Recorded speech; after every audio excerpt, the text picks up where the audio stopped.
喺8月14號嘅下晝嘅時候，喺荃灣區嗌咗個可能雞飯嘅外賣。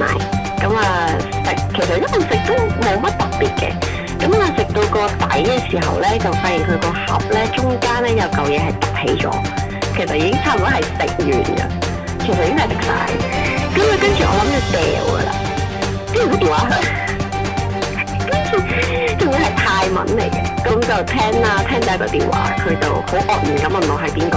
我話吓，咁你係邊個啊？跟住佢就話我係個電話嘅朋友，點解個電話喺你度嘅？問我係咪攞咗個電話？跟住我就解釋俾佢聽，你個電話喺我盒飯嘅最底嗰度。咁跟住佢就吓，咁你而家送翻過嚟啊？咁我話吓，我仲要送翻過嚟。咁啊，跟住之後就拖線，直到第二次隔咗好快，佢又再打嚟嘅時候，我就聽。喂，唔好意思啊，我哋啱先打電話俾你嗰個啊。係，想問下你咧，有冇講話邊一座樓咁樣㗎？就咁㗎咋，得一座樓㗎咋，你上嚟拎啦。